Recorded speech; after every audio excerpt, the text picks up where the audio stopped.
Greetings, citizens of Athens, and welcome to the commentary video for Assembly Session 3.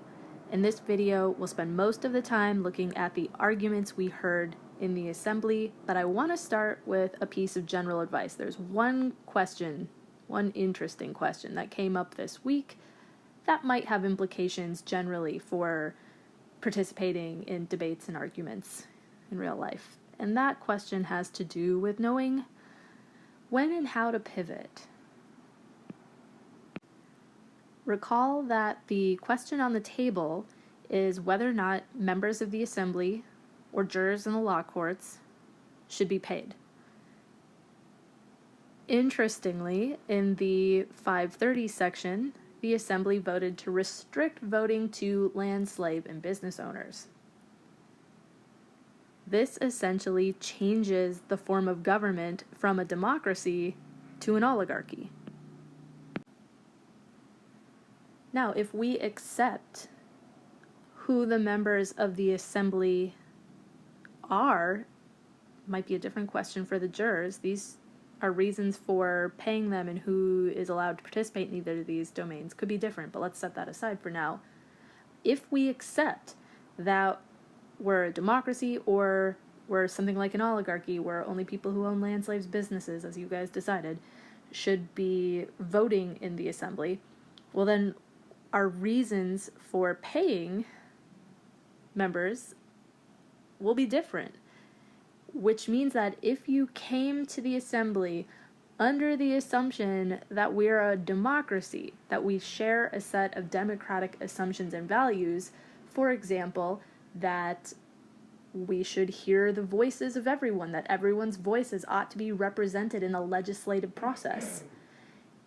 If that was our assumption and now that's been rejected, that, you might think, undermines the argument we came to give, which puts any speaker who is about to argue from democratic principles to the claim that we ought to be paying members of the Assembly or the jury. That essentially makes their argument irrelevant. And so if they get up and give their argument, it seems totally pointless and out of touch with what's happening in the actual Assembly. So what can you do in that situation? To think about this, let's start with a similar but importantly different scenario. So imagine instead that you find out your argument rests on an assumption that turns out to be false or totally irrelevant. As we know, there are two criteria for a good argument.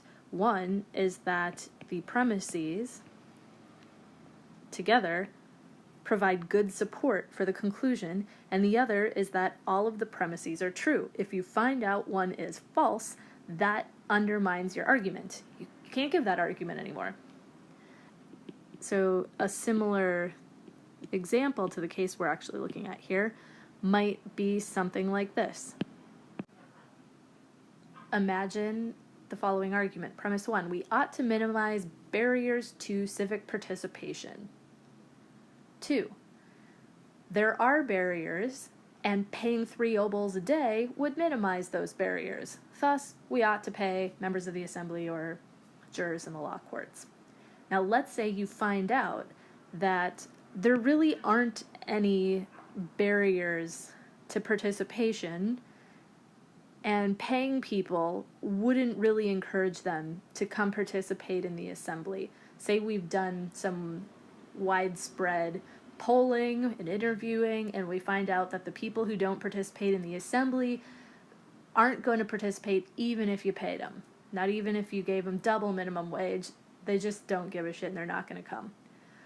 If you find out that's the case, you got to scrap your argument. It just doesn't work anymore. But that isn't the situation that we're in. And so it's interesting to think about how the situation we are in, where you've come to argue that because you care about democratic values, democratic principles, that we ought to pay members of the Assembly and jury. Now, there were other kinds of arguments too, but let's just focus on the ones that are importantly connected to democratic principles and values. This isn't like finding out a premise is in your argument is false. It's rather like finding out that the context has changed where you're going to have a harder time sort of convincing somebody of the argument. It's kind of complicated how to put it, but it's not like having a false premise in the argument. There's a deep disagreement here, and it's wrapped up with who's in power and what rules we're being guided by. Another way to put this is that we were a democracy and suddenly the assembly has switched to an oligarchy, which changes your arguments, and you should maybe be thinking about how easily you accepted the assembly's decision to move from democracy to oligarchy. Like, that's a big deal. And so instead of just saying, well, I guess we're an oligarchy now and my arguments really don't apply, you go, no, this move to being an oligarchy is a problem. So not only do the democratic principles say that we should pay jurors, but the democratic principles are supremely important, and that's part of the underlying structure of your argument. So insofar as the situation has changed from democracy to something else, that's a challenge to the argument that you have, which includes your democratic principles or assumptions. Let's get into the weeds a bit with the argument actually spelled out in standard form to get at what I mean here. Okay, I've combined the arguments for paying the assembly members from across the different roles, the different arguments that we heard in the assembly. And I've just condensed them into this one argument, but here's an argument. So the context is that only people who own land, slaves, or businesses can vote in the assembly, and here's the argument that, let's say, you've planned. Main claim, your conclusion. All men who participate in the assembly and the jury should be paid 3 obols per day of participation, or whatever. And there are 4 essentially main premises in the argument, and then the 5th one here, and there are no good reasons not to, is essentially where you respond to objections or counter-arguments. Okay, so what are the main reasons in support of this claim? One that came up was that there is precedent. We'll discuss this in a bit, but unless you say why that precedent is good and why we're in a similar situation for it to be good now, that's something like a fallacy of an appeal to tradition, so that one will probably end up ruling out.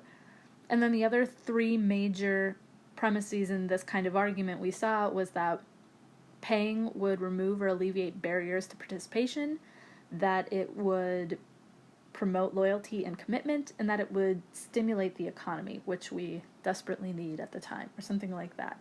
So let's focus in on number 2 here. Okay, so let's say that this is the argument you came to give. We ought to remove or minimize barriers to civic participation if we can. There are barriers, we can minimize them, thus we ought to pay 3 obols per day or something like that. And now that we've switched from a democracy to an oligarchy, arguably there are no barriers because the rich have access to being able to participate in the assembly. But clearly when we formulated this argument, we weren't thinking about minimizing barriers or the existence of barriers for the wealthy. We were thinking about the importance of hearing all voices and the barriers that would keep the less wealthy or the downright poor from being able to participate. And so where is that in this argument? Like, where is that assumption in here? And presumably it can be spelled out by digging into premise 1 here. Okay, if we dig in and make explicit the underlying principles that underwrite the first pass of the argument we looked at, we get something like this. Premise 1. We must uphold central democratic principles. All voices must be heard, interests represented. The only way to ensure that everyone's interests are represented is to ensure that everyone is allowed to participate in the political process. Therefore, we must ensure that everyone is allowed to participate in the political process. Now, premise 4, the only way to ensure that everyone is able to participate in the political process is to minimize barriers. and presumably there are such barriers, which we could spell out. Premise 5, payment of whatever 3 obols per day would minimize barriers, which would need to be spelled out. Therefore, final conclusion, we should pay members of the assembly and jury, blah, blah, blah.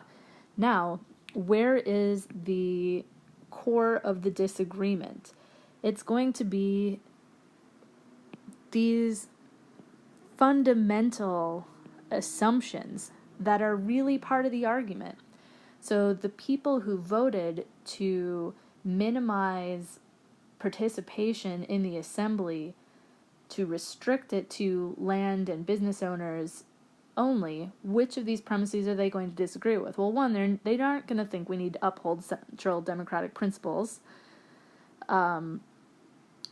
Insofar as they've just changed the government to some other form of government, not a democracy, but an oligarchy, they don't think all voices must be heard.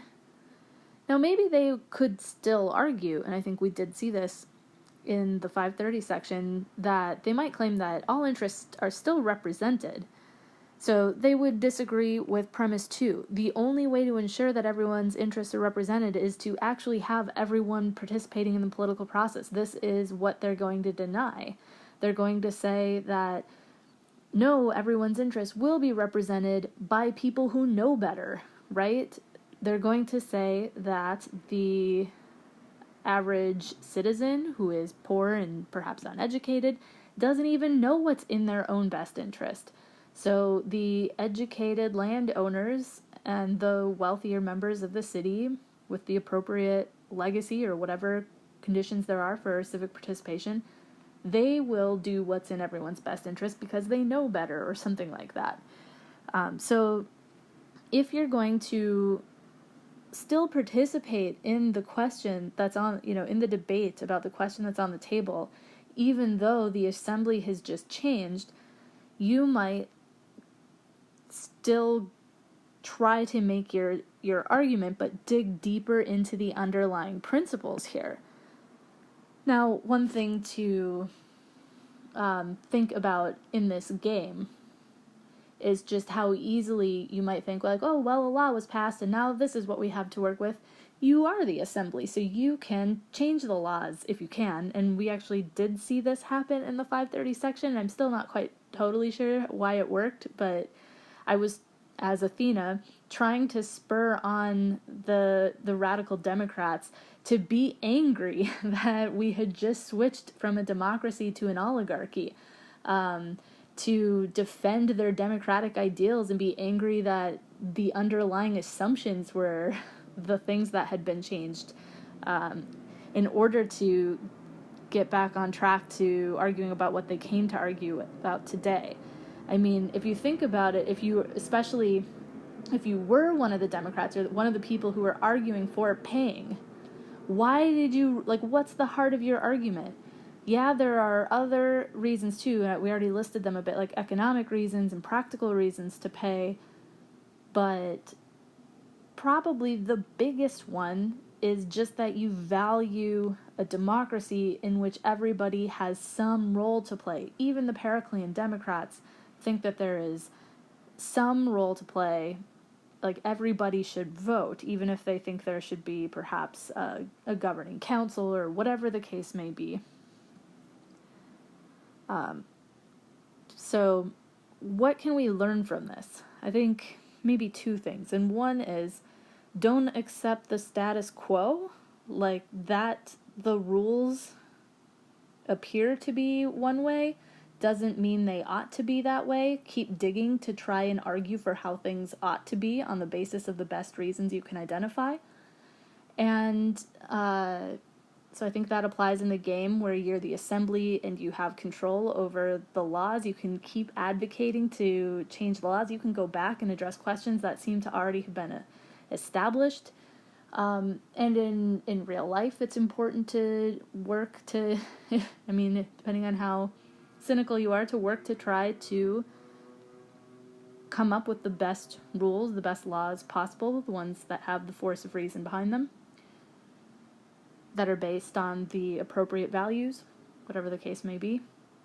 And then in terms of more just practical considerations, or not necessarily thinking here about changing the laws or, these really big questions, but just when you're thinking about, you're trying to make an argument and you're participating in a conversation with other people with different views, and the conversation sometimes moves on, making what you really cared to talk about perhaps irrelevant.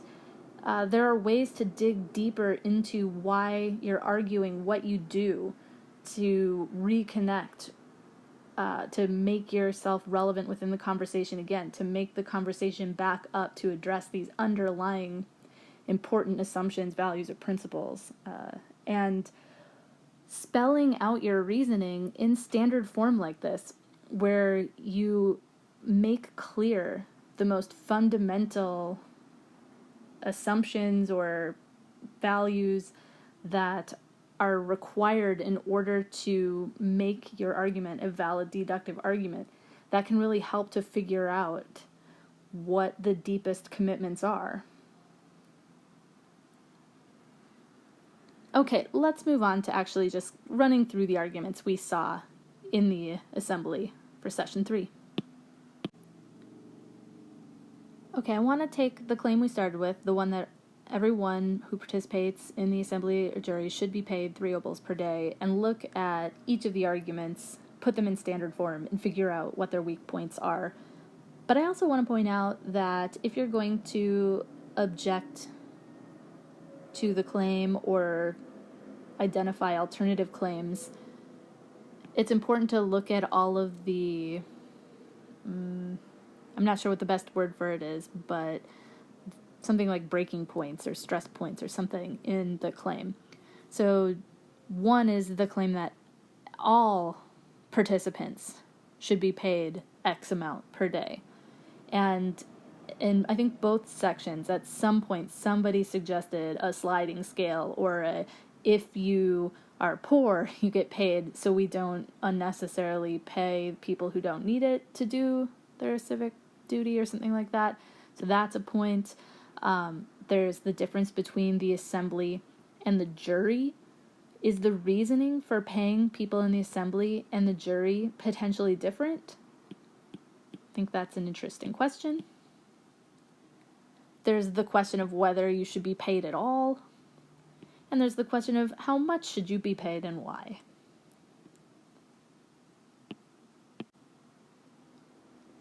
Just a reminder, the major premises to support this claim: there's precedent to pay people. Doing so would remove or alleviate barriers to participation. It would encourage loyalty and commitment, might stimulate the economy, and there are just no good reasons not to. We can respond to any of the potential objections you might have. So let's start by looking at the precedent argument. So, premise 1, we ought to act in accordance with precedent. 2, precedent in this case is paying for juries, members of the assembly. What is the precedent? This is a matter of historical fact. You should know what it is if you're going to make the argument. Therefore, we ought to provide payment. But question, why ought we to act in accordance with precedent? Unless you have some good reason, we talked about this in the last video a bit, like if you have a really good reason for being consistent, you might be able to provide it. But mostly this just looks like a fallacy of appealing to tradition. Why is go back to the precedent. Why was it chosen? Why did we choose to pay in the past? What reasons were those? And are those reasons applicable today? That's what matters. So either make an argument for why being consistent and following precedent matters, or explain why the precedent is what it is and it is based on good reasons, which would apply today. Without doing that, bad argument. Okay, we already saw the claim that payment would remove barriers to participation, but the argument would go something like, we ought to remove barriers to participation. Payment of whatever, 3 obols or some other amount, would in fact remove barriers, therefore we ought to pay. Importantly, premise 2 here is an empirical question, so you might question whether or not that's really true, but premise 1 here is probably the more interesting one. We ought to remove barriers to participation. Why exactly? And are there reasons for wanting to make sure that everyone participates in the assembly versus the jury? And are these the same reasons? Like, why does it matter that everybody participates in these cases? Spelling out that argument, which we already looked at, is going to be important for really getting into your argument, but also important for getting at the essential differences between different viewpoints or factions in this case. All right, the next major premise is the claim that payment for civic duty would promote loyalty and commitment to doing your civic duty. Now, how could we support premise 1 and likewise object to it? We ought to promote loyalty and commitment. Would anybody disagree with that? I mean, to spell this out, I guess you would just develop an argument for why loyalty or commitment matters. It could be partially principled, it could be partly empirical or practical by instilling the values of loyalty in whatever way you can. People do, in fact, do their jobs better and there are better outcomes. Like, you could spell out the argument for why it matters to have these values, or that people who are participating in government have these values. It seems plausible enough.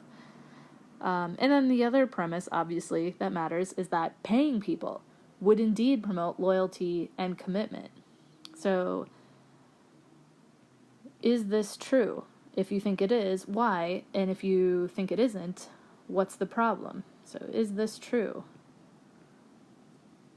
Why think paying people would promote loyalty and commitment? And you could really dig in here. Is it really, say you think that it would, is it really the money?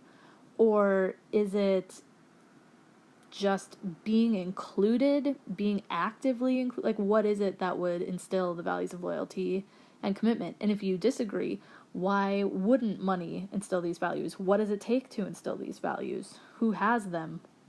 So that's where you could dig into that argument. Okay, here is the next argument, the claim that we should stimulate the economy, that payment would stimulate the economy in standard form. Premise 1, we ought to stimulate the economy. Premise 2, payment for civic participation in the assembly, in juries, would stimulate the economy, therefore we ought to pay. So, as always, we can question the premises. Premise 1, we could ask why. Why ought we to stimulate the economy, though it seems like everyone on every side of the divide here is probably going to be on board with stimulating the economy. So skip that one. That one's probably not too objectionable. And this would be an empirical question. Would paying for these services actually stimulate the economy?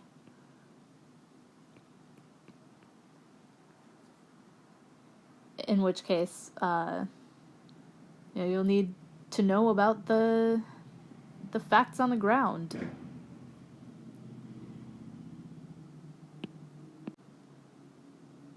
Okay, quick consideration though. So let's go back to the example in the 530 section of this class where the assembly voted to limit civic participation to landowners only.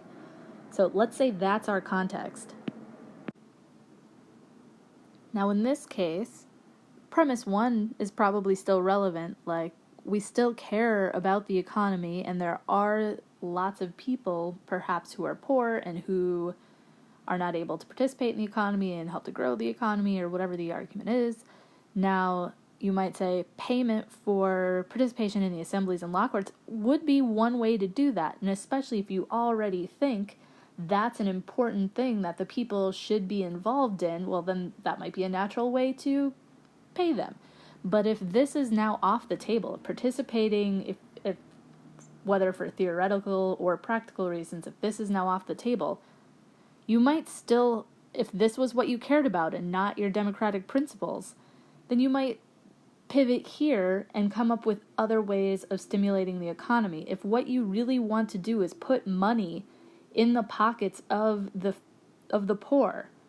And if the the assembly is now limited to landowners, you might say, like, oh, these are two separate questions. I'm not saying that we should put the poor in charge of legislation and pay him for it. I'm saying that these are two separate things. Don't let them participate in government, but we do need to figure out a way to put money in their pockets and propose something else. So here's how you could pivot.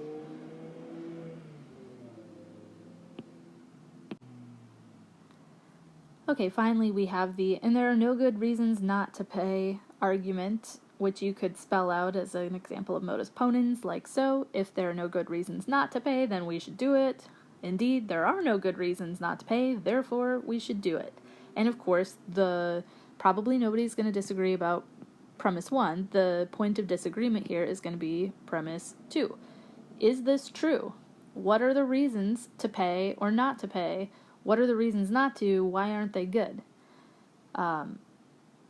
So whether this is its own separate argument or you're responding to objections to previous arguments depends on what you imagine the alternative views objecting to when it comes to paying. But if there's anything else that's not covered in your previous arguments, you might cover them here, argue against what other people might say. Okay, let's turn to look at the claim that we should not pay members of the assembly and jury members. Again, we might treat these differently, but I'm lumping them together here now. So number 1, practical reason. We just don't have the money, and we don't have a realistic way to get the money, maybe like because we shouldn't tax the rich or something like that. 2, attending the assembly is a doable task. There aren't any significant barriers. The barrier is, insofar as people face barriers to attend, they're reasonably surmountable. So we shouldn't have to pay people to come. 3, money and something about money and having the right motivations, or money corrupting or something like that. This line of argument we saw in both sections. And in at least one section, I don't remember if this was in both, there was the claim that poverty itself is indicative of ability. So if you're poor, then it's because you are bad at feeding your family, so you shouldn't be involved in feeding the state, I think was the argument that we heard. So one of the things I want to notice here is that the first two are sort of reasons why we shouldn't pay. So responding to the alternative views that we've already looked at.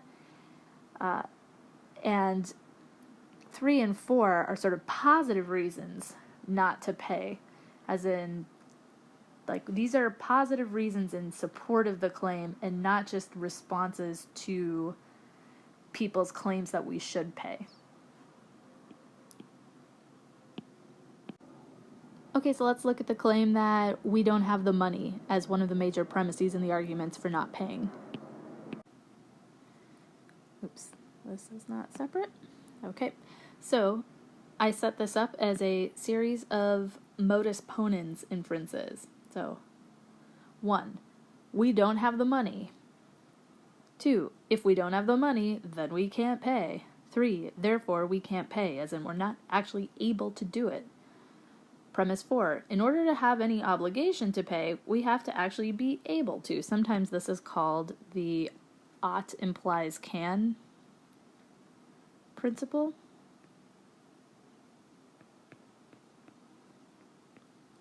So if you want to say we should pay people, that implies that we can, but the claim is we can't.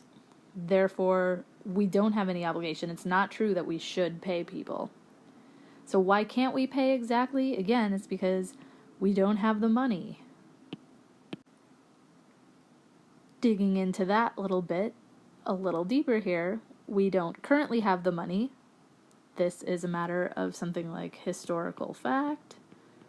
We'd have to look at, like, what are the dollars that Athens actually has to work with, and why don't we have money? Like, people brought this up. We've just come out of a war. Athens is broke. That's probably all true. but importantly, this is a matter of facts on the ground. Number 2, there's no way to acquire the funds.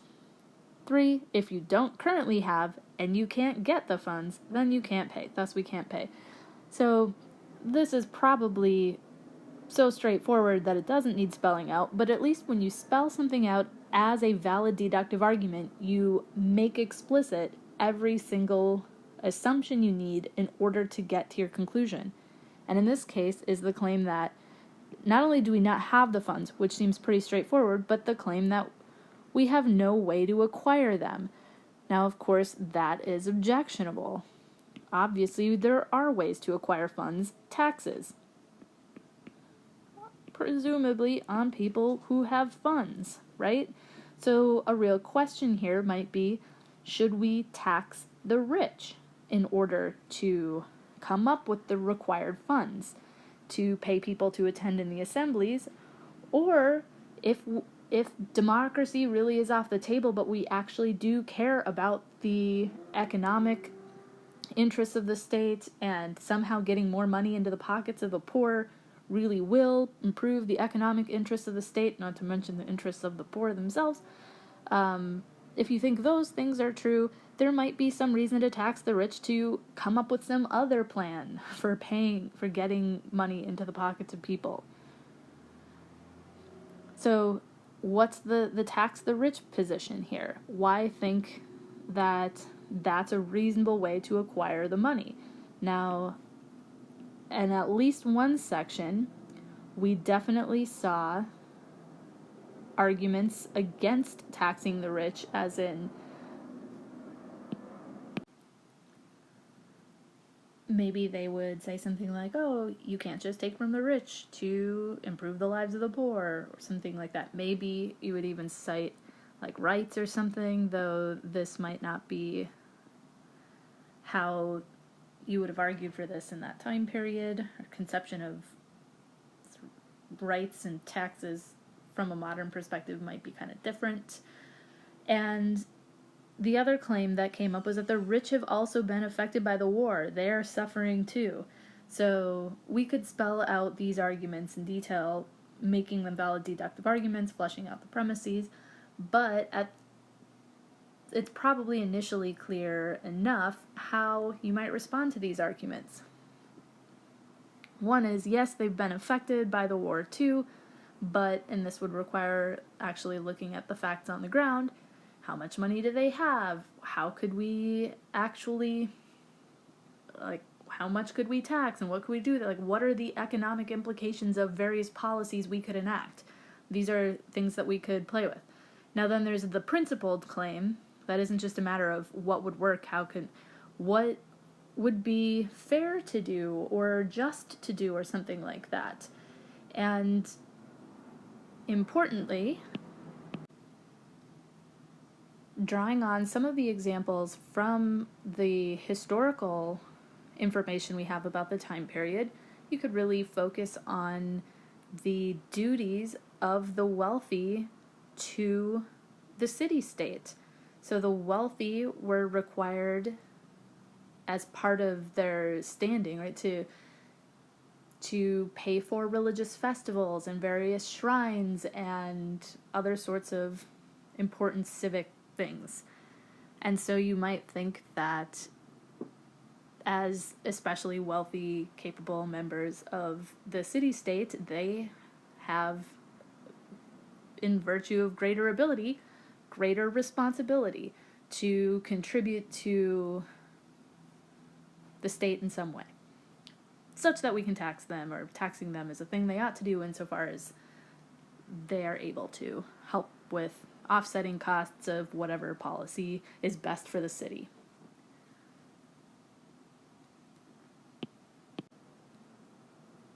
Okay, moving on to the next argument. The claim is that we don't need to pay assembly members because attending the assembly is a totally doable task. You don't need to be paid for it. That kind of argument.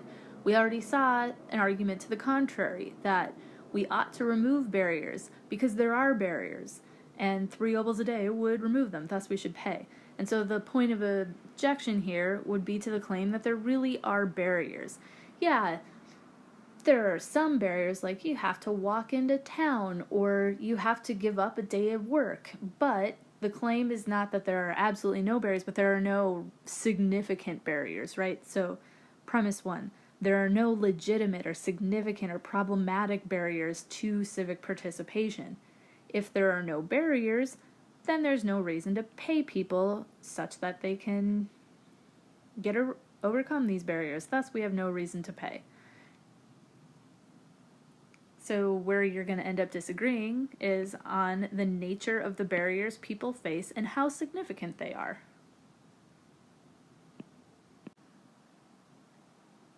Okay, so there are lots of ways we could connect money with motivations and possibly corruption. We saw a few different ways of doing this in the various assembly sessions. Here's one possible way. So premise one, members of the assembly or the jury should have the right motivations. The right motivations include something like the love of the state or the recognition of the duty to participate or the privilege to participate. Premise 3, if people have the right motivations, then they shouldn't need monetary compensation. Thus, people shouldn't need monetary compensation. 5, now if they shouldn't need it, then we shouldn't have to pay it. Thus, we shouldn't pay members of the assembly or jurors in the law courts.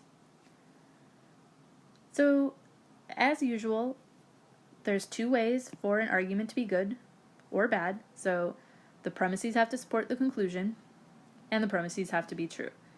In this case, the premises, so 1 through 3 support 4, and 4 and 5 support 6. We've got a series of inferences here to get us to our main conclusion. So are these premises true? Do you think that members of the assembly and jury should have the right motivations? Yeah, that seems pretty reasonable. I mean, you have to spell out what they are, but yeah, they probably should have the right motivations. Though you might also argue that their motivations are irrelevant so long as they do the right things for the right reasons. That's a way to go, but maybe we'll agree on this, at least for the sake of argument. So what are the right motivations? Are these it? This is a place where you could disagree, or you could agree that, yes, those are good motivations to have. It would be ideal if members of the assembly did have those motivations. Then you could focus on 3. Is it true that if you have the right motivations, then you shouldn't need monetary compensation? Now, this seems like the major point of contention here. So if you're going to really debate here, this is the place to dig in.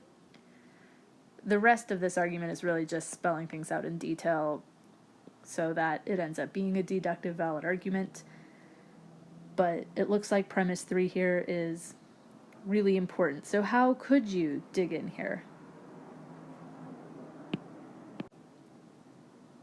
We certainly saw people make the argument that motivations and money come apart, as in the practical reality is that you have to pay members of the assembly in order to be able to show up, but given that they are able to attend, they will do so for the right reasons. Like, basically, you just have to spell out why you think these two things can come apart. Oh, and also there was the interesting possibility that if we don't pay people, then they will be more susceptible to being bribed, given money to vote a particular way, since they are more likely to need the money. That was another argument that we saw. And monetary payment was also connected with corruption, and it might just end up being the same argument, really. But it seems like the focus is more on not just money is the wrong motivation, but that receiving money will corrupt your motivations. So maybe they're technically different, but they seem really similar. So premise 1, monetary compensation for civic duty corrupts. It's a duty What does it corrupt? Maybe your motivations. So instead of doing your duty because it's your duty, now you're motivated by other reasons, and that will affect the kinds of decisions you make. Corruption is bad, or having the wrong motivations is bad. Therefore, monetary compensation is bad, or we shouldn't pay. So I'm not sure if this is a different argument. It's very similar. Again, how do we evaluate it? Well, the premises do support the conclusion. We'd have to check the truth of each premise. Corruption is bad, that seems safe. So really it's premise 1 that people will disagree about. Is monetary compensation for civic duty corrupting, or does it influence one's motivations in a bad way? And in at least one section, we saw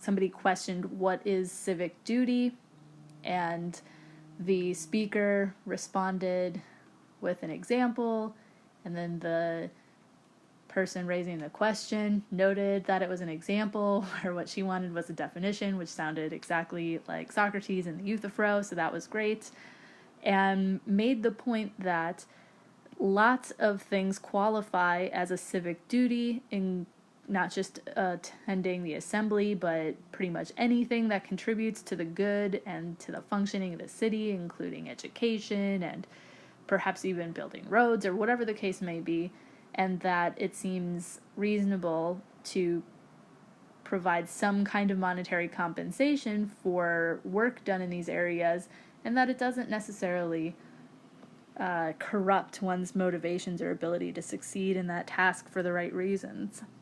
So I should be an educator because I have a duty to educate, and those are my motivations are educational. But if you pay me, is that going to corrupt my motivation to focus on education? Or similarly with doctors, if you pay a doctor, does that corrupt their ability to put the patient first? These are interesting questions.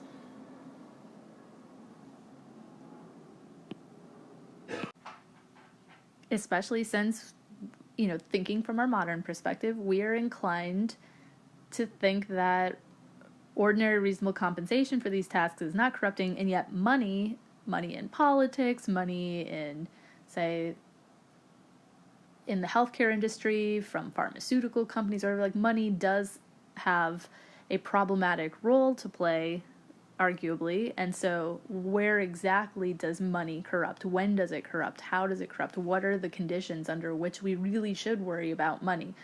And are these the conditions? Is paying people some small basic amount of money to participate in something like the assembly, is that the kind of case where money is corrupting?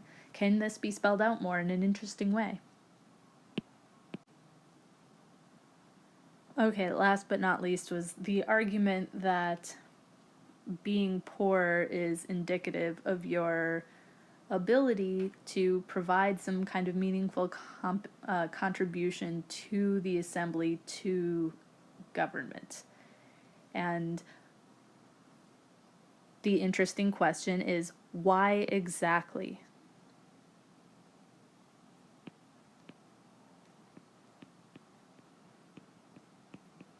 Should being poor be evidence of a lack of ability to provide a quality or meaningful contribution to the assembly?